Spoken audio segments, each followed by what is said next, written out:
आज हम लोग करेंगे क्वेश्चन नंबर 29 जिसमें कहा गया है कि heavier block in an Atwood machine has a mass twice that of lighter one. The tension in the string is 16 Newton. When the system is set into motion, find the decrease in gravitational potential energy during the first second after the system is released from the rest. तो सबसे पहले हम लोग बना लेते हैं एक machine, और वो एटवुड मशीन जो है एक मास m को हैंग कर रखी है और दूसरा उसका डबल मास है, यानी कि 2m मास है. तो जाहिर सी बात है, जब इसको रिलीज़ करेंगे तो ये वाला मास नीचे की तरफ एक्सेलरेट करेगा और ये वाला मास ऊपर की तरफ एक्सेलरेट करेगा. टेंशन दोनों में अपोजिट लगेगा और इसका जो वेट है वो नीचे की तरफ काम करेगा, इसका भी वेट नीचे की तरफ काम करेगा. अब हमको देखना है कि कितना इसमें जो है एक्सेलरेशन आएगा. तो इस वाली इक्वेशन में अगर देखें मास में, तो t और इसका वेट नीचे की तरफ mg और m इंटू ए. यहाँ t की वैल्यू 16 दे रखी है, तो mg is equal to ma. अब यहाँ पर देखिए जो g है इसको इधर ले जाते हैं. तो अब a, यहाँ पर a निकालना है हमको. तो यहाँ पर हम क्या करेंगे, पहले तो हम ये देख लें कि a की वैल्यू कितनी आती है ना. a की वैल्यू कितनी आती है वहाँ से हम इसको चेक कर लेते हैं. तो इस वाले मास को अगर हम देखें तो इसको भी अभी रहने देते हैं. ये इक्वेशन मान लीजिए हमारी एक बन गई, और इस वाले को देखेंगे तो ये क्या होगा, नीचे की तरफ आएगा. तो 2mg और टेंशन ऊपर की तरफ और इसका 2ma. इक्वेशन 1 और 2 को ऐड कर देते हैं तो वहाँ से a की वैल्यू फाइंड आउट हो जाएगी. तो t कैंसिल आउट हो जाएगा, बचेगा क्या है, 2mg में से mg निकल जाएगा. तो mg is equal to 3ma. m से m भी कैंसिल हो जाएगा तो a की वैल्यू आएगी g/3, यानी यहाँ a की वैल्यू g/3 आ गई. अब इस वाले इक्वेशन में हम t की वैल्यू रख करके a की m मास भी पता करना है, मास तो नहीं पता अपने को.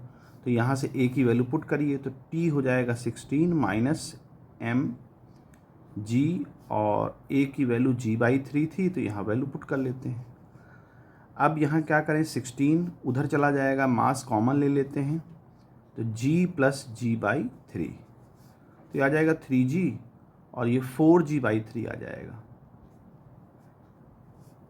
अब यहाँ मास निकालना है तो 4 4 जा 16, यानी कि 4/g, और ये 3 ऊपर चला जाएगा तो बन जाएगा 12/g. तो देखो यहाँ पर m की वैल्यू भी मिल गई हमको और एक्सेलरेशन भी मिल गया. अब हम ये देखें कि ये 1 सेकेंड बाद जब ये नीचे जाता है तो कितना डिस्टेंस ट्रेवल करता है. तो डिस्टेंस हो जाएगा ut प्लस हाफ at². तो इनिशियली 0 पे था, हाफ a की वैल्यू हम लोगों ने निकाल ली है, g/3 है और टाइम है 1 सेकेंड. तो ये आ जाएगा g/6. डिस्टेंस से ट्रेवल करता है g/6. अब देखिए ये पोटेंशियल एनर्जी इस वाले मास का जब ये नीचे आएगा तो पोटेंशियल एनर्जी डिक्रीज होगी और ये वाले मास की पोटेंशियल एनर्जी इंक्रीज होगी. तो इस पहले वाले मास का हम देख लें कि for mass 2m potential energy जो डिक्रीज होगी पोटेंशियल एनर्जी, उसका क्या एनर्जी आएगी. तो उसको u1 लिख लेते हैं. फार्मूला क्या होता है, mgh. तो m तो यहाँ 2m दिया है और g की वैल्यू g ले लेते हैं, और h हाइट कितना नीचे आई है, तो हाइट डिस्टेंस आई है g/6. यहाँ से m की वैल्यू पुट करें अगर हम, तो m की वैल्यू 12/g है, तो 2 इंटू 12/g इंटू g² और बाई 6. तो 6 2 जा और 2 2 जा 4, तो ये बचेगा 4g. u की वैल्यू आ जाएगी 4g. अच्छा, अब ध्यान दें अगर ये ऊपर जा रहा है ये वाला मास m वाला, तो इसकी पोटेंशियल एनर्जी बढ़ेगी. तो इसकी जो बढ़ेगी तो यहाँ इंक्रीज पोटेंशियल एनर्जी निकाल दें, किसकी, ऑफ मास m. उसको u2 लिख सकते हैं. अब जब इंक्रीज होगी पोटेंशियल एनर्जी तो इसके लिए फार्मूला यही लगेगा, mgh. m g और h डिस्टेंस ये भी ट्रेवल करेगा उतना ही g/6. जितना ये नीचे आएगा उतना वो ऊपर जाएगा. और m की वैल्यू 12/g रखते हैं.